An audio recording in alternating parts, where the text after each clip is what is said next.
Yes, hello everybody, and welcome to Full Course Yellow. If you're watching us straight out of Channel 31's In Pit Lane program, thank you for joining us. If you're just coming in on the In Pit Lane YouTube channel or via the Facebook page, welcome to you as well. This is a sort of a weekly get together where myself and a few friends just sort of gather around and have a bit of a chat about motorsport, amongst other things. And joining us sort of there, most of the usual suspects tonight. We've got Stuart and Pete. Doc is with us again, Richard, and also Chris is with us. So, did he call us friends? Of course, you are all my friends. Yeah, it was too easy. It was just too easy. Stuck its head up like a potato on a. Oh, look! If you want to be ostracized, go for it. Then that's it. I mean, we're friends. I mean, like ostracizing is about the only sort of activity we get now. By the way, by yourself. Yeah, but that means you should be appreciating other people that regard you as a friend. Come on, God. And how many years has it been? How many years to know each other? Long time. Too many is the safe answer. Oh, yeah. What year did the Korea War 1996. Yeah, there you go. It's before the 2000. Isn't the joke how long is it? That's kind of personal, isn't it? You can get jail for murder for less. You can get jail for murder for less. So be a little anyway. Okay, so we've got apart from the crew that are on camera as well, we've got some of the regulars who are off cameras as well. Mark is with us as well. G'day, Mark. How are you? Box is with us again. Box. Another motorsport therapy session. Yeah, it's becoming a bit like that. Amongst other things, like Brett just alluded to, we usually ramble on about some other rubbish, but we try and make it entertaining. So, evening, Gemini. Good to see you, all you guys. A few regulars and a couple of newbies every now and again. Yes, we've got there Tony joining us. Joining us once repeat again. offenders. We got Tony. We got Rusty. How are you? It's a roll call night. Absolutely. Yeah, it is for there. And Michael's joining us again. Also, amongst other things. Good on you, Helly. Okay, well, you don't have lives. Hey, did everybody hear the news? What news? The Belgian national anthem has been changed to "Rain, Rain, Another Day." Yes. You idiot. Let it rain. Yes, it's all the raindrops keep falling. I mean, yeah, there you go. Without I believe that's on Lewis's iPod. There you go, Stuart. There's a challenge for you. Get some sort of music up without contravening any YouTube strikes, and see how you go by the end of the program. That somehow alludes to the Belgian Grand Prix. There you go. Well, I can't use Purple Rain. You're the guru at this sort of stuff, so I'll throw it out at you. Yeah, finding something that we can. Yeah, if I feel like it, I might think about it. Incidentally, Stuart, you're coming in really hot. Evening, Chris. There you go. His compliments are all round. You're hot. Chris, good evening, Chris. Chris held out the front there. Hello. Very, very good. Chris. Could have something to do with putting the Shogun recorder, aka Adamus paperweight, on top of the mixer and bumping the level knob up. That would do it. That's what's done. That'll do it every time. Be careful bumping it. Yes, bumping what was the wet song? They had one hit, I think. Oh, yeah. What was it? Can't remember. No. Yeah, I remember it was a cover. It was a cover. I remember it was a. I remember it being a cover. It's not November Rain because that's Guns N' Roses. Moby did a good Moby did a good song called Rain. Yeah, we had November Rain. Oh, and it's raining again. Raining again. We've done, yes. That's it. That's the ones. Good on you, Stilly. Thanks for. Yes, of course. Yeah, it was a big favourite. It's raining men. Hallelujah. That's it. Yep. Okay, let's talk about White Rain. Yeah, let's talk about rain. The Spa Grand Prix. I mean, as I said on Twitter, I gave up a bit after midnight and basically said, no, this isn't happening. Very glad I did. Soft. Yeah, Pete and obviously Dave and a few others decided to stay around and be positive and be optimistic about it all. But I said, nah, this ain't going to happen. And well, it sort of did happen. I mean, officially, semi-officially, it happened. But we had it was 2 laps, or was it 3, or was it 1? I mean, we don't know. Yeah, well, how many was the total amount of laps? Pete, what was the? I would say 4, because they did 2 under the safety car before they came back into the pits for that log delay, and then they did the last 2 about 2:30 in the morning our time. Is this the bit where we need to have that meme where like all the equations start appearing on the screen? You're like, let's carry the 1, cross that, add 2 hours times 4, add pi, and horrible. No, this is the point where I point out that hovercraft would clear the water, but Eau Rouge on a hovercraft, I don't think it'd be able to get up the hill. The Power slide, and it's gone. Well, come on. There's the big Bert Mylander. How disappointing. He's got a wet track. He could be tossing that thing sideways, and instead it's cruise around slowly. Very good. Even the commentators showcasing the 4 days it was relentless. He's just showcasing how comprehensive the traction and stability control systems are in his Mercedes AMG. And, of course, kudos to Alan Vandenberg for cutting all the sick laps in the C63 estate. Did you notice when it nearly understeered off? Yeah. Oh, Safety car. Yes. And Well, no, the medical car as well. Brett and I are just There looking were a on couple of saying this is times the point when it where was nearly a the mess. entertainment was more worried about the cars that weren't Formula One prototypes and what actually exactly. a couple of laps and where actually Exactly. is.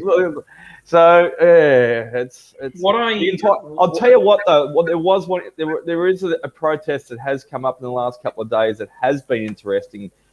Come from the race, and I don't know how Red Bull have ticked onto this, but has anyone seen how their the Red Bull team is putting in a formal complaint with the backing of Ferrari to a certain extent? So they're the BP version of it, that Mercedes are using sensors measuring their temperature for the air intake for their power plants, and it's illegal because they're getting better corner speed and more power out of it. So look, it's might be just a storm in a teacup at the moment, and these sorts of allegations go on throughout the year, but a formal complaint has been lodged. It'll be interesting to see what anything comes out of it. So anyway, did anyone have something to talk about? Did anyone catch Sergio Perez's air intake antics in the warm-up lap? Sorry, Chris, what was that? Yeah. Air intake sensors are quite normal on fuel-injected vehicles. So yeah, I'm not sure what they're exactly. I haven't seen that story, but I'm not sure what they're. Yeah, so they're putting, reading up now. Oh, there you go. So Stuart's onto it, but so it has been lodged. But look, it's just location of the sensors is because the FIA do have certain regulations where they can only operate between certain temperatures in certain specific locations on the chassis and intake and motor and so forth, power plant, etc., etc. So if Red Bull are alleging it's in the wrong spot or it's in a spot where that is illegal as well too, and the temperature sensor is giving out wrong temperatures, therefore they're able to produce faster speed. How can a temperature sensor give out wrong information? It's a temperature sensor. Depending upon, so it's an interesting question because obviously if the ambient temperature is detected differently, that's then used to correlate and determine Lambda. And I will say balderdash right now. Because the temperature and the air fuel ratio have got to match. If the temperature goes up, the pressure can either go up or go down, and if you don't have the right amount of fuel for that, you don't get the right performance. So using a false reading to push the data in the way, it's crap. It will not get two things have come to light with the fuel flow meter in the last 7 years. Remember, of course, Daniel Ricciardo's debut podium with Red Bull Racing he was disqualified from that event due to an irregularity with the fuel flow. The team felt that the fuel flow was in parameters, but the FIA fuel sensor said it didn't. Let's say that the FIA uses the fuel flow sensor, but uses the ambient temperature to determine volume versus mass, because, of course, as we know, there's a direct relationship between temperature, mass, and volume. Yep. Because that's why when teams load their cars with fuel, they weigh it. They don't measure it by volume. It's one of the things that caught out the Ford GT team at Le Mans a few years ago in the GTE AM class, where they weighed the fuel, but they had a little bit too much capacity in the fuel tank. Fast forward to 2019, and you're definitely not being excluded or being fined, but you're definitely being shafted for a season on engine power that caught out the Ferrari-powered teams, because it was alleged but never announced that there was a technical investigation that found it. The fuel flow sensor measures at a certain rate. I'm not sure if it's 10 hertz, 20 hertz, 30 hertz, 50 hertz, whatever, a number of cycles per second. And what alleged to have done, they made sure that every time the sensor cycled and sensed the fuel flow was within tolerance. What they did was they made sure that every time the sensor was in between cycles and wasn't sensing, that they cranked the fuel pressure up slightly and the fuel flow up slightly during those periods.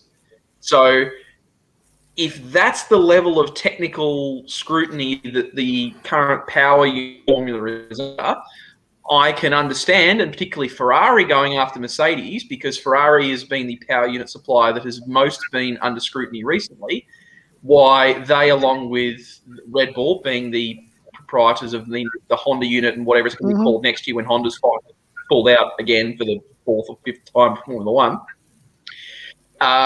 you can understand why they would be quite willing to point the fingers at another power unit manufacturer that might be using, again, pretty much all the electronic systems on the car. None of this matters. By the if they The moment they allow, hang on, they can turn the fuel up or down for economy during the race.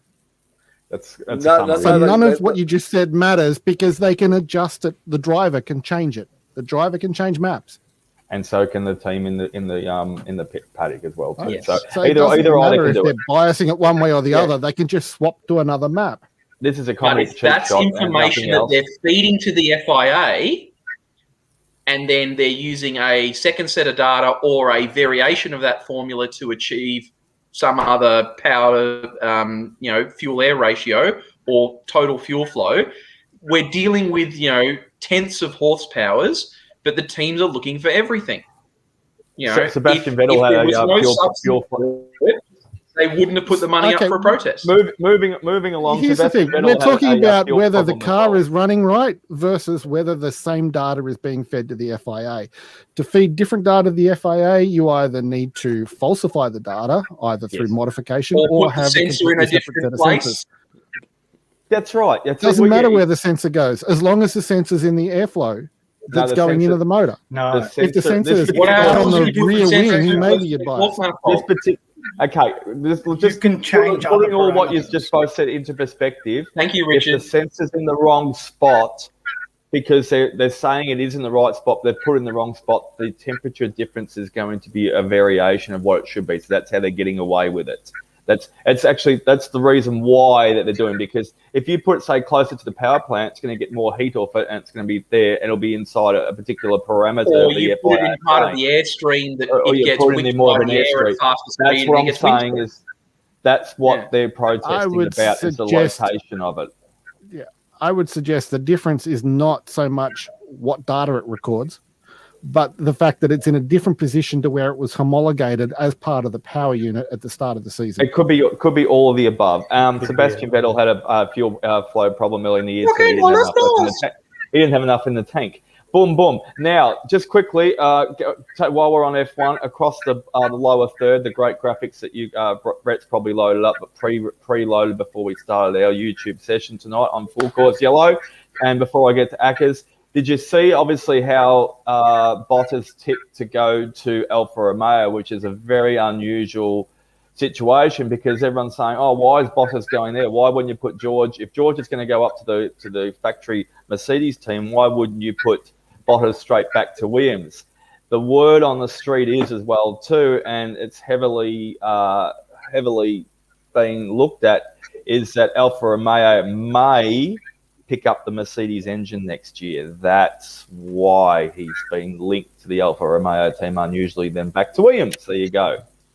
And it's also they had a mature driver in Kimi Raikkonen, so it's probably the same sort of philosophy as having Valtteri there, who's a bit more mature, and having a young driver, and so that they have a bit of stabilisation. So they have a young gun who's a bit hot to trot, and also can be front of centre in the media, and having someone similar to Kimi who will just drive the car, and they can glean, information from that.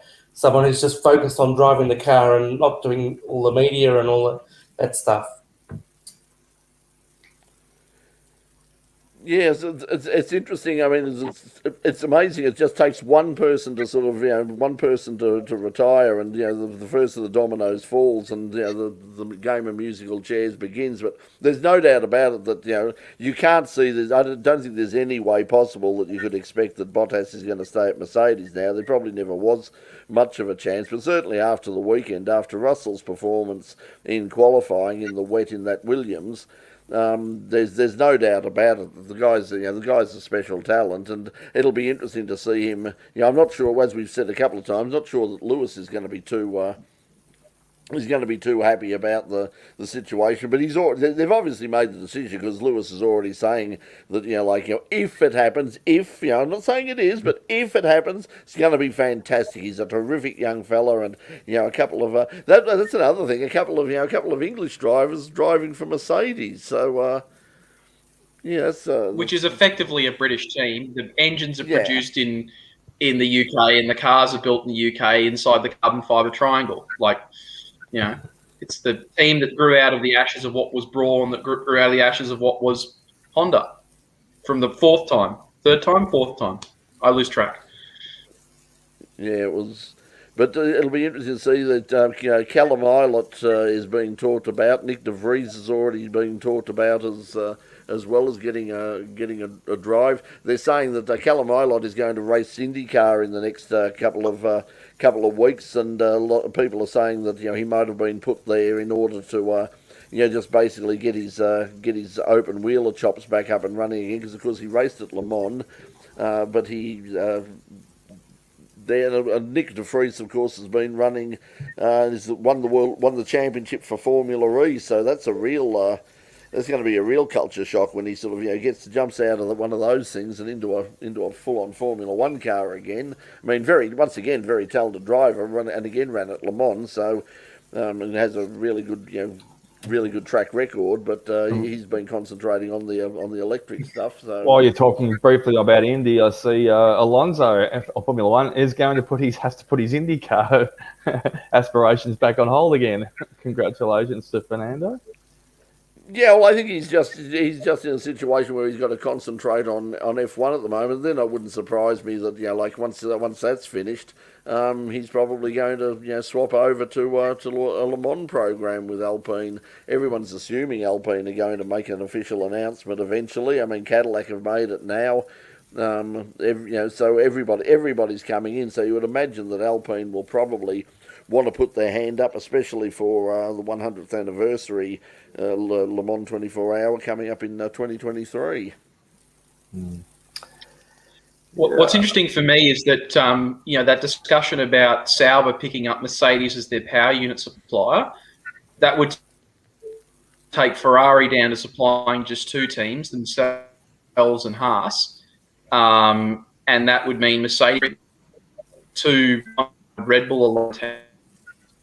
Motor will effectively become Red Bull's and get branded with Tag Heuer or Red Bull Cola engine, something like that. Kind of leaves Jaeger bombs. Renault's kind of holding the ball, one team using their engines, which doesn't leave them with a lot of seats to fill. We've got our good friend Oscar Piastri, kicking tail in Formula 2 with really no seat to step into now that Alonso's been confirmed and Ocon's on a multi-year deal. And then looking further down the grid, you've got, Jack Doohan did that great job in F3 to put him back in title contention.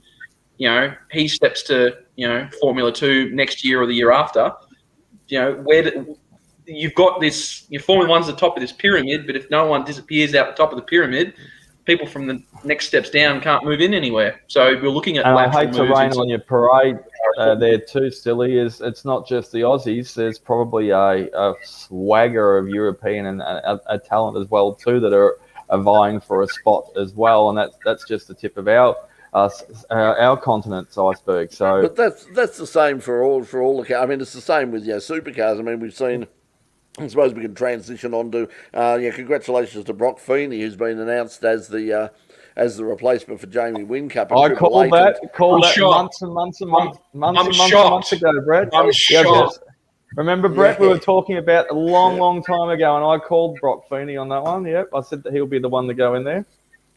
Well, it's good news. I mean, and it's good to see some young talent coming into the sport, and Jamie sort of stepping aside as we saw tonight. It's he's certainly the chosen one as far as Roland and Jamie are concerned, and the fact that Jamie's going to be around, sort of to hold his hand and to being still a part of the to be a part of the team, and he's got Shane alongside of him, so he's jumping in at the deep end, but he's shown in his performances in Super 2 and when he's had wildcard performances, that sort of he's a very capable driver, but that's the problem. I mean, there's so many people in Super 2. I mean, we're going to have Tom Randall.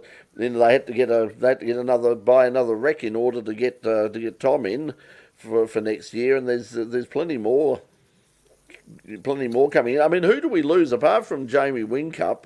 Have we heard anything about some of the drivers? We don't know what's happening with some of the drivers at Brad Jones Racing. There's some stories around there. I was going to say the only one that's signed is the black one, the chocolate Labrador owner. So the other three are not signed yet. And Lee Holdsworth was making a claim, remember, to try and come back with the team again this next year. So there's another stalwart.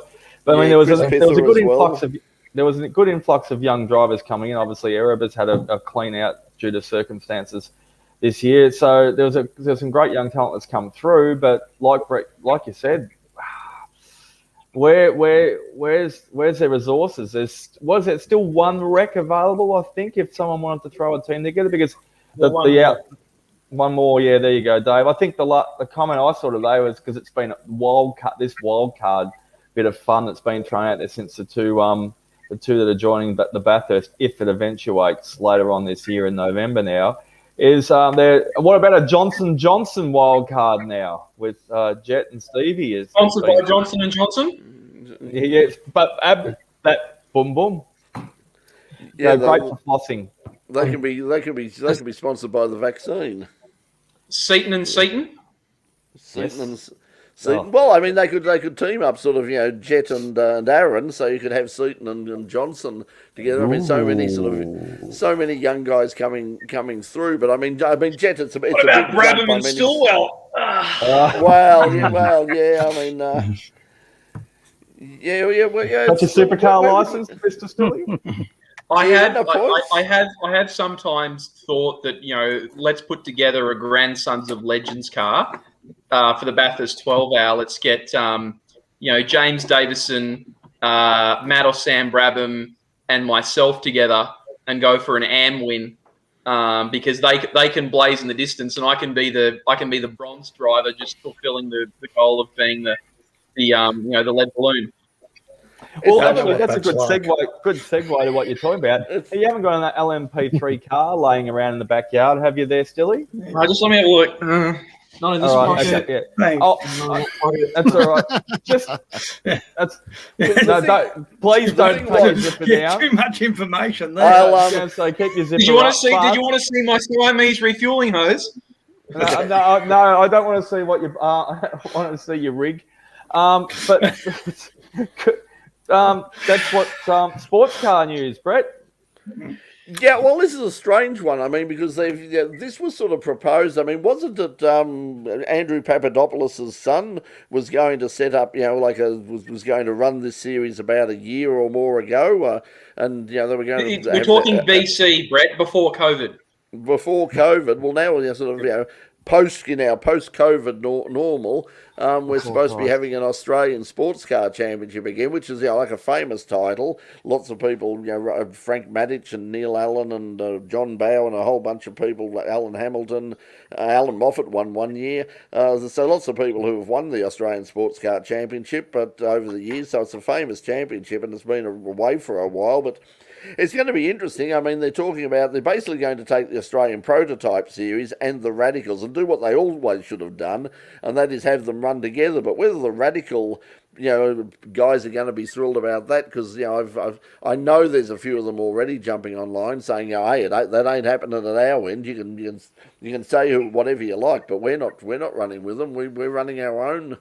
We're running our own things, and if CAMS or Motorsport Australia won't let us do it, we'll just go to AMRS. So they're hoping to field 20 cars. Will they get it without those guys? Well, I don't know whether so far. Yeah, they've got there's a few. I mean, those single seat, those Wests and the Stores, and all, I reckon they're fantastic. I reckon they're fantastic cars. They're great looking things, but then. I'm not sure about the performance difference, though. I mean, those LMP3 cars are, they're a pretty serious weapon. So I don't know what the time is. I mean, have we seen what the time of the LMP3 cars although the Bend they were using a different circuit, so I suppose you can't compare, can you? You're stretching my memory now. That's BC, like Stilly just said a minute ago before COVID when I was watching those. Over the Bend, I can't remember what times they were. They were respectable anyway. I think everyone, not just myself, every other spectator that particular weekend was just in awe of actually being able to see the cars. So, and have been ever since. But you look it up, maybe they're a little bit faster. I mean, if you have a look at the times, they're running in overseas in the Asian Le Mans Series and the European Le Mans Series and a few of the other Michelin Le Mans Cup, they're basically just faster than they're about a second or so. 250. There you go. Thanks, Stuart. 250 for the 7.77 kilometre track. But 250.8. GT3 car about 2 minutes 58. 256 109 for the Hub Auto Ferrari 488 GT3. Yeah. Okay. Remembering, of course, that 6 seconds. Yeah. Remembering, of course, that with both LMP3 and GT3, they're effectively while LMP3 is effectively a controlled formula because it's the single engine and powertrain supplier with a controlled chassis formula. And a control tyre, and obviously GT3 runs balance of performance. With the proposed sports car championship, now the key word there is championship, not series. So it's elevating it to the same level as the Motorsport Australia Australian GT Championship and the Australian Touring Car Championship, as opposed to all the other events that are run for cars which are held at a series level. That was when the CAMS white paper came out, 8 or 9 years ago, and Carrera Cup got dropped from being a championship to a series, and everyone was up in arms about it. And you look at the on-track product, and nothing's changed. So all it was just a designation in terms of how much you got to pay for your category sanctioning fee and the status you get in an event. Realistically, nothing changes on track. And I think that's probably that's the important thing to draw out of this announcement is they're doing what was proposed to be done, I think 3 or 4 years ago before a standalone LMP3 concept was floated, was that, this is the most, if people were going to run LMP3 cars anywhere in Australia, that is the most likely spot you can put them with, because you can't put them with touring cars. You're not going to stick them with amateurs in GT3 machinery and GT4 machinery because the delta's too high in lap time pace. So that's where they were going to end up. I think so long as the category technical regulations or sporting regulations will have some form of minimum qualifying time percentage. The standard one in the circuit race standing regulations is 130%. So, for instance, if the pole sitter takes a 100-second lap time to claim pole, then all drivers must qualify within 130 seconds. So, somewhere like Phillip Island, that means if you qualify on pole with 1:40, everyone else has got to go faster than a 2:10. I think that's a fairly generous margin.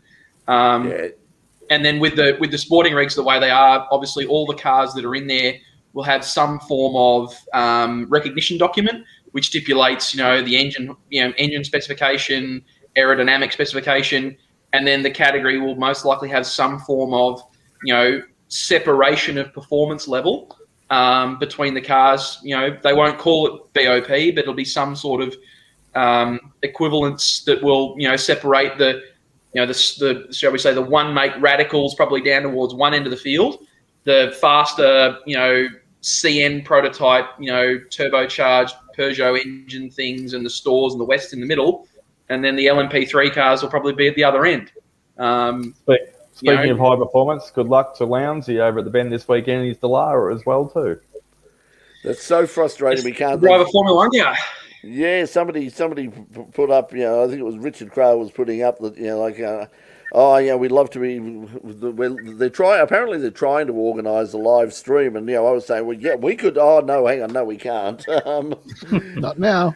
Not now. So, we could have, I was thinking of going over, because I haven't been to a meeting at the Bend yet. I haven't even seen the Bend so far. So, and I was thinking that sometime this year I'd like to go across. And when quarantine I saw this for meeting, 2 weeks. I thought that I'm not quarantining for 2 weeks. I'd posit to you, Brett, that it's a difficult place to photograph and make look pretty. It does have a habit of looking a little bit desolate.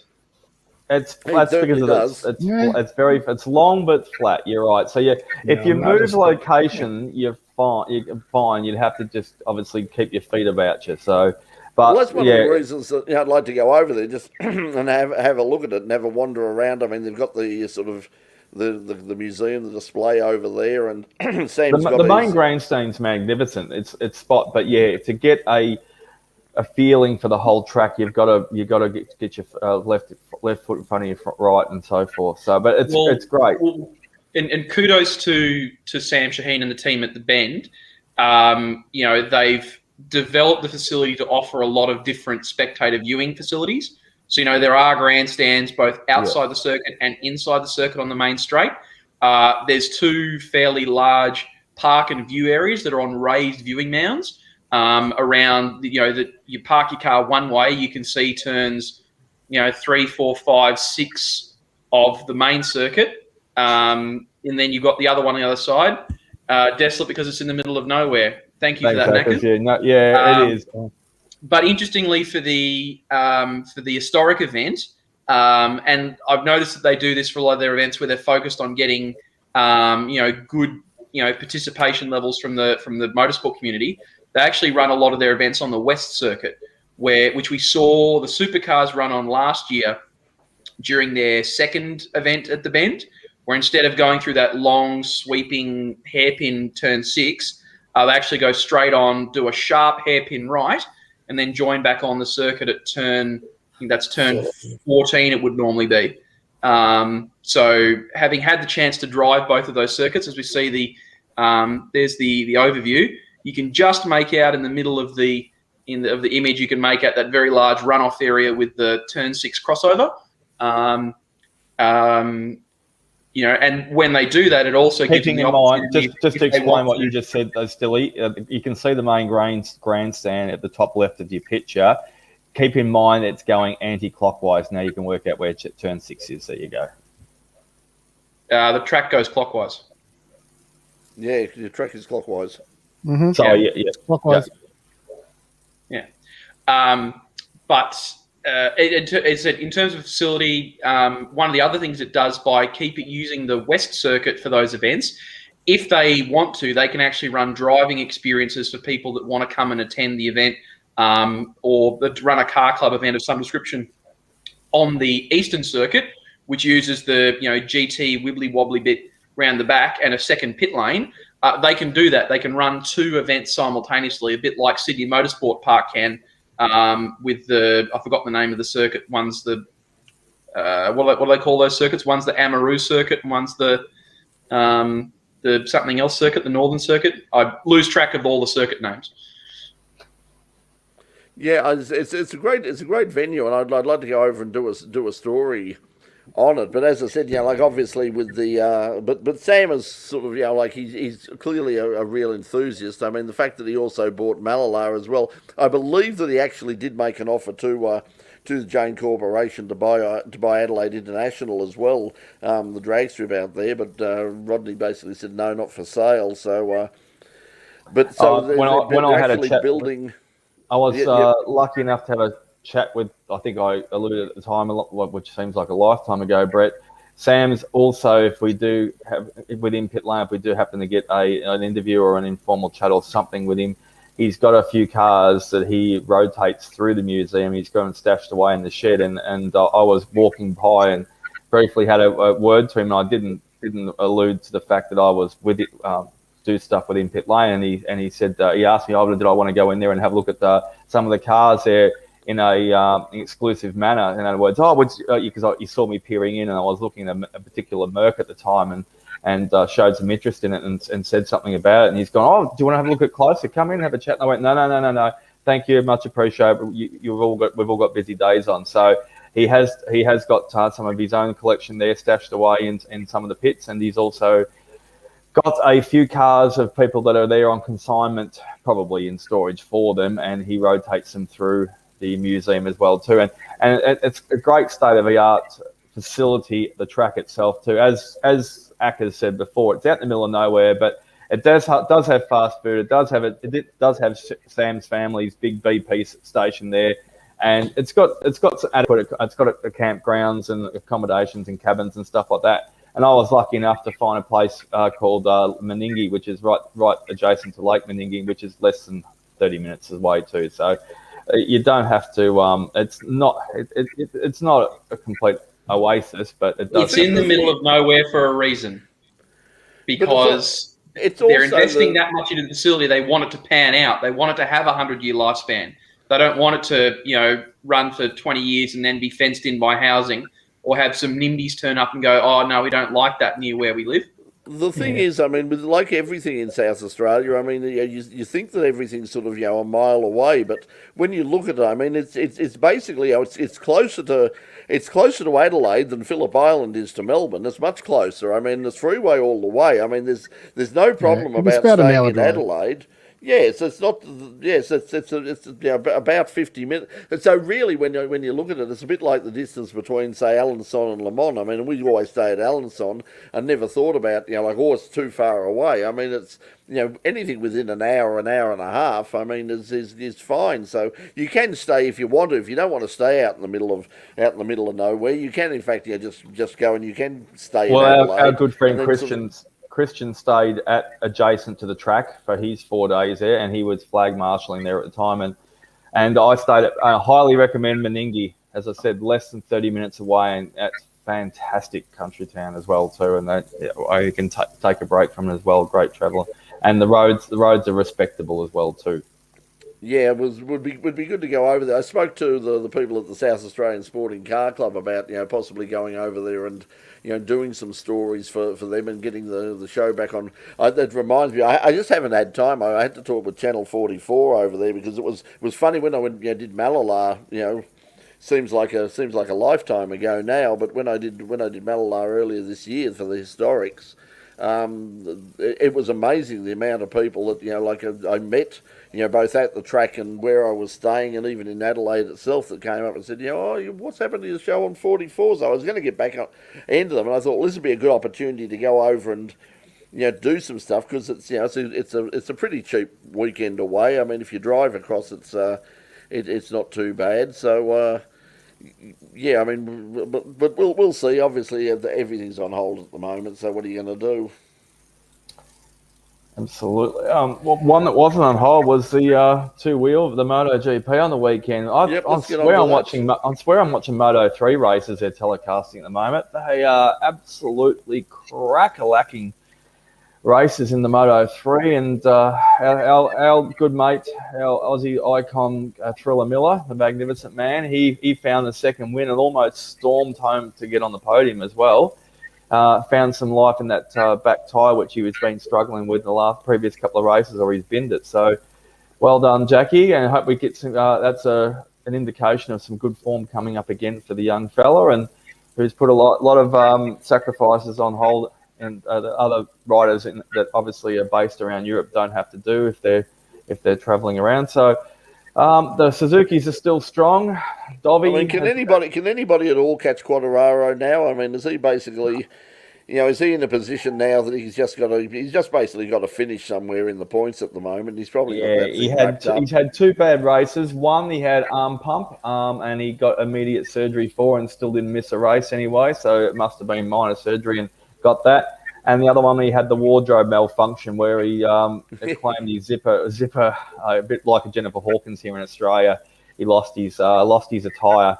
His zipper came undone, and he was feeling a bit hot, or his armour was annoying, or he got a bee in his bonnet, or whatever, something along those lines, and he couldn't zip his day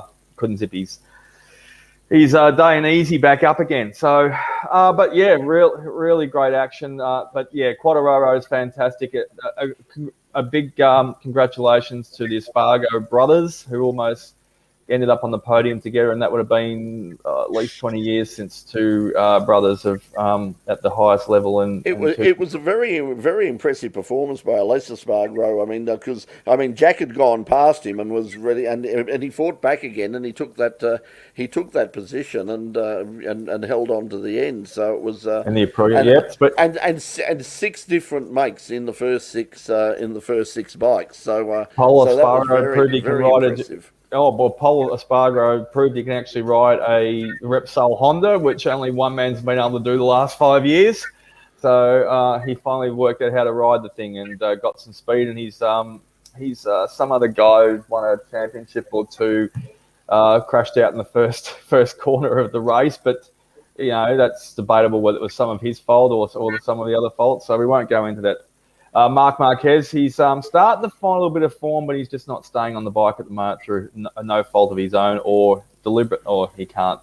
He's pushing it too hard himself. So, but yeah, great race. If you're bored with something else, any other motorsport, and you've never watched MotoGP before, have a couple of look at the highlights and the races so far this year, and it's growing in popularity again. And it's a shame that we won't get it in Australia this year. And looking forward, hopefully, we'll have it with the Grand Prix back next year. But it's the next race is at Aragon, and the sad thing is we're not going to have the opportunity to say goodbye to Valentino Rossi. I mean, because he's always said how much he loves Phillip Island, and no doubt Phillip Island and everybody loves him here. Although loves Australia, full stop. He hasn't totally ruled out the fact. He has said that there might be some opportunities for a wild card that he might consider in the future. So whether sort of the opportunity would arise, it's like I never got to say goodbye at Phillip Island. I wouldn't mind coming back and just having one more steer at the island, because he loves that track. He'd be on a Yami. He'd have to be. I mean, Honda could probably ask him and Ducati would probably ask him if he's going to do it again. The relationship he's had with Jeremy Burgess over the years, especially for at least a decade in the first place and winning his championships with Jeremy, and his relationship with Australia, as you just said, Brett, he's probably going to do it on a Yamaha. So, for the next round, we're getting Mad Maverick back. Yeah, Maverick Vinales. I'm not going to get to the hype and the media storm. Someone must be paying the press some big dollars, because all the usual cliches are coming out. Maverick Vinales is saying, I'm so rapt to be riding again. Oh, it's the best bike ever, and we're so glad to have you. And the carry on is just.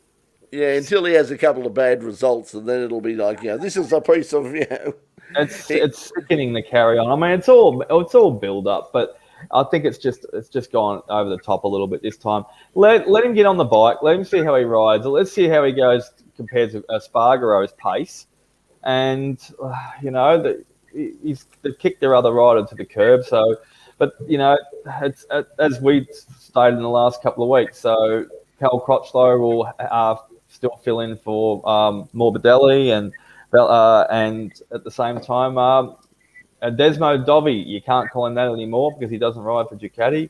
Andrea Dovizioso will ride a Yamaha in replacement for the rest of the year, which I think will put him in good stead, because if he does get a full-time ride, he does sign up for next year, he'll get that feeling for the last few races on whether he still wants to keep riding, whether he can still capably ride at the highest level, and whether the manufacturer he rides for will invest in him again. And another great win by Remy Gardner as well. I mean, another great race in Moto 2 as well. And he's managed to get, because his teammate was, his teammate was already back in.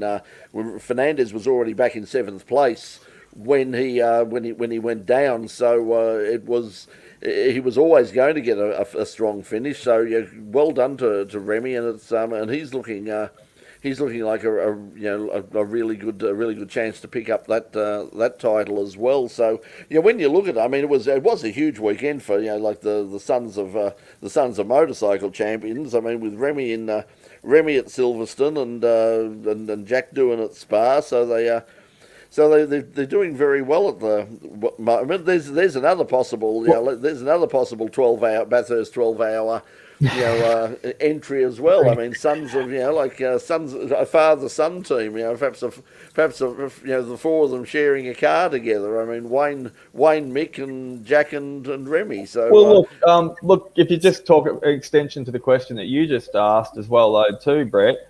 If Remy Gardner's up to the level and Wayne is heavily supportive of taking another next step, who does Remy race for next year in MotoGP? Or does he have to bide his time and race another year in Moto 2? So, and same as I said before regarding Formula 1, there's only Remy's running already. Remy's signed with KTM, so he's definitely running, and Fernandez is coming with him. So. Yes, I mean the two of them are coming together. Supercars round must be getting shaky. We've had a number of cancellations. Shaky be gone. Actually, just before we go too much into that, I've got a question for you, Richard, on Winton and the track there. Before we go any further on the supercars, you've probably raced there more recently than any of us on the screen right now. They put out a survey during the week. What's your favourite part of the new upgrades to the Winton track that is your favourite? Is it Turn 6? What did you find more? You mean the long track? You mean the long track? Any upgrades that Winton have made lately? What's your favourite parts of it? 1 and 2. I don't mind 1 and 2. It's the only part which I can make work. Well, sort of. You go round? Except for when I went straight on. That was a bit embarrassing. I'm a big fan of the work that the team did in terms of reprofiling turns 3 and turns 4, and kind of squaring up the short section of track with some curbing and some runoff, some painted runoff between turn 3 and turn 4. That's really that flow through turn 3 and turn 4 now. It's much less likely that it's going to spit you off into the sand trap. And it's actually made getting through turn 4, like you've actually got a bit more to aim for, and there's not as much to kind of fall off and kind of, straddle and, destroy a sump or a diff cooler on the exit. Agree with you. Agree with that. Yeah. And then when you combine that with the work, they've done, on the exit of turn 10 over the years, and also combine that with what they did on turn 11, turn 12.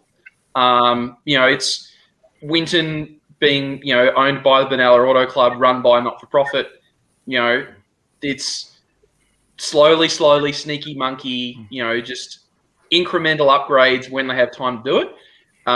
It's just a shame that, considering they put those upgrades in at the start, in the off season between 2019 and 2020.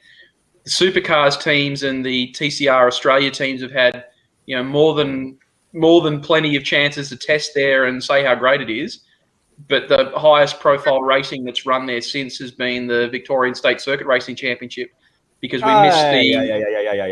Yeah. That's not true. The Gen 3 car's been doing the one thing testing up they've there. improved, which I'm really good, is the flag marshal point at 1.5 gone. Excellent idea. Yeah, it's gone I've about never 2 come years anywhere too near late hitting for it. my dad. It was gone 2 years too late to save the left-hand rear quarter on my Mustang. Thank you. But yes, I am very happy that they've moved that. It's now one less thing for people to slip off and hit on the exit of turn one. But no, kudos to Winton. They've weathered the storm, and again, when you look at the development plans and the amount of energy and effort they're putting into securing the future of Wakefield, it's clear that the Benalla Auto Club group, backed by the Benalla Auto Club, Chris Lewis Williams and his team, Bruce Robertson and the senior people in the club, they have a clear vision of what they want to do with their facilities. They understand their place in the market. They understand the level of investment that they can risk, because with all the stuff there is a risk. But they are putting people in place that listen to their customers. What can we give you? And they're rolling that out as and when funding becomes available. And that's why it's so critical for Winton that they really do want to hold a supercars round, is that financially it doesn't, on its own, the event doesn't make a whole lot of sense. So what you're saying is they're prioritising the needs of the circuit at every single level and getting together as a committee. Yeah. The main reason that they like holding the supercars event is that it promotes the circuit and it puts them in touch and puts them on the radar for local, state and federal government, without which they wouldn't have the funding that they get. Sorry, you just been Mag Cow's just got it. I'm with you, Mark. Mag Cow, while you're obviously you're listening us attentively, how long was the extension, and how many patrons can you get into it per square meter as well now too? And I want to know what the bar runners are as well too. Are they VB? Are they Carlton Drat? Are they anyway? Yeah, well, unfortunately, I mean, we've had the Festival of Speed has been cancelled up there, and it looks the supercar round is looking dodgy. I was really surprised that they knocked the supercars off in the beginning, because I mean it is such a huge event for that whole region there, and I imagine that they would really want to. Not just the track, but the whole region out there would love to keep that event happening, because you can't get accommodation anywhere near the place. But at the moment, I mean, I'm not sure. I can't see how that's going to go ahead. I can't see how Bathurst is going to go ahead, even in November. I mean, not with a crowd, unless I mean, I know sort of Gladys Bin Chicken wants to I throw the doors open and and let her rip. But I mean, that was the soft version. I've heard it expressed a little bit harder than that one, Brett. Well done for keeping it tame there, Brett. Version too. I would observe that contractually, Bathurst will have to take place for supercars, whether it takes place with fans, whether it takes place with any support categories whatsoever, whether it takes place in this calendar year or very early next calendar year. These are all open for some degree of movement, but there will be a Bathurst 1000, because otherwise they won't get the money from Seven, they won't get the money from Fox, and they won't get the money from New South Wales government. They'll run without crowds. If they put on the event, it'll run without crowds this year, because obviously you can't put all these regulations and restrictions on people all over the place for a few months' time in two bigger states as far as population goes. And next year, you'll need a passport to get into the events, because that's going to happen across the board, whether we like it or not. So that's the reality. There it is. It's just going to be plain and simple. And they're still talking about running the 12-hour again next year, but I mean, basically focusing on local entries and entries possibly from New Zealand and Asia. I mean, there's certainly enough GT3 cars floating around to make it happen if they really want it to happen. But who knows? I mean, everything's up in the air at the moment. I mean, we've seen all over the world. I mean, they've opened up all over the place now, and they're just as rapidly closing down again. I mean, this is the problem. I mean, they're closing down because the health sector can't cope with obviously the problem. So that's what it's going to come down to. If we can get if the healthcare system can handle our illnesses, and obviously the business sector as well too, will have to be able to handle things with people that are unable to work for short periods of time for a couple of weeks or until they're feeling well. And I think that's going to be the problem with a lot of the talking in. One of the leading sort of healthcare professionals in England was saying today. He said, look, the reality of this, he said, is everybody, absolutely everybody, is going to get this in the next year or so. He said it is guaranteed. He said the thing is, he said that it's going to be how well you are prepared for it in terms of vaccination, in terms of your general health, your age, and a whole bunch of other things. And he said how we can, how the medical system can handle the increased numbers. But he said the days of waking up and saying, oh yeah, I've got a sore throat and a bit of a cold, but I'll come into work, boss, and I'll soldier on. You won't be soldiering on with yeah. No, you won't be soldiering on with anything, or at least you shouldn't be. Getting back to our focus as well, though, too, as us, Brett and I, just completely. Every sporting event you'll have to prove that you have had at least 2 jabs in the arm to be able to get access to anything, and that's just going to be a formality because they will say it's going to be a risk to every other person there and yourself if you go along without it, and it's going to be plain and simple. So anyway. So please, everyone, if you can get vaccinated, please go and get vaccinated. Yeah, the sooner people we get up to those numbers, the better it's going to be. And there was the worrying thing is Richard's been done. He's got 2. Brett's obviously got his 2. I'm getting Stilly over there. Stilly over there's got his 2, and I'll get my second one tomorrow as well too. So we're not pro-vaxxers, but we just want to be able to get out there like the rest of the world. Pro-science again. Yes. Yeah, that's it. But anyway, let's plow on. Can we just say we're pro-breathing? Yeah, that too. Like if you don't like reactions to vaccines, you're really going to hate being on a ventilator. Yeah. Yep. Especially one that's shoved down your throat. Can't argue with that one. And just quickly, I saw the health reports from over in Europe today, and they said it's all your internals that are all messed up afterwards. If you get a good dose, but you're not, you haven't had a couple of doses. Yeah, well, that's the other thing. On that note, is it okay? Can we just make a big shout out to? We do get a number of them volunteering at our events. I just want to say a huge thank you to everyone who works in the healthcare sector. Whether you're involved in motorsport or not. There's been a lot of articles that have come out in the last 18 months about the stress and the mental health pressures that our healthcare, our friends and family in healthcare are under. I'll say the same thing that I've said on social media back when it was my birthday. Like, find them, reach out to them, find out what you can do to make their life easier, because even when the COVID wards don't have a huge number of people in them, they are under a huge amount of stress because they're under-resourced. If you think it's bad now, imagine what it would be like if we have a situation like the UK. I have friends in healthcare in the US, and it is apocalyptic.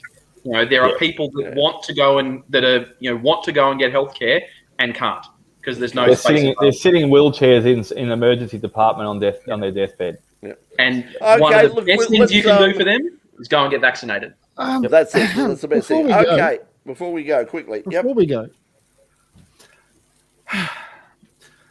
The air that enters the engine is usually cooled from 100 degrees to ambient temperature, but the rules allow some freedom. The cooled air entering the engine must not be 10 degrees below the outside temperature. Since cold air is denser than warm air, this proportionally means you can burn more fuel, which means the engine produces more power. According to the theory of Red Bull and Ferrari, Mercedes manages to separate cold air from warm air for some time, directing the air between the radiator and the plenum, giving them up to 20 more horsepower in the acceleration phase. Whoa. So it's not about the sensors. It's not about the position of the sensors. It's about them routing cold air into the engine. So they're getting more cold air to the engine, and they're exceeding that 10 degrees below ambient. Can I have a Cadbury chocolate? It's not about controlling the engine. Getting caught. I want to have Cadbury chocolate bar. Sensor in a different spot. They put that's what I said alluded to originally. That they've located the sensor in a different spot to bypass it. It looks like it's all regular through the FIA regulations, and that they can get away with what they're trying to do there. Okay. Stuart. Thank you, Russell. Hang on. The problem with that is the sensor needs to be on the airflow going into the engine. We between know where it should be. the throttle body and the valves. They're cheap. Well, yes, I know that they use that's hydraulics what- and pneumatics. And That's what Red Bull are arguing, is they're cheating by not putting in the right spots so that they can actually get the right data to be able. But to anyway, get look, let's we're running right out of time, and let's go out on You can't Boxer's say question. Let's have a physics. quick run around. Does Tell lies. Verstappen win at Zandvoort? Yes, and the place explodes with orange flares going everywhere. It's going to be crazy. It's going to be on that banked corner. They're still arguing about whether they're going to allow DRS on that on the Ari Lyndike corner, the appropriately named. Yes, please. So I think it will. I think it's going to be an interesting weekend. Of course, You want to have more drag on the dikes? Hang on, I've got the man with the guns out up in the corner up there. Peter, your opinion? You got the guns out. If it's dry Verstappen will win, and if it's wet, George Russell will win. Yeah. No. Big call from Pete. Nikita Big call Mazepin from had the Pete. fastest lap in the Belgian Grand Prix. I reckon Yes. Nikita Mazepin will win it. There you go.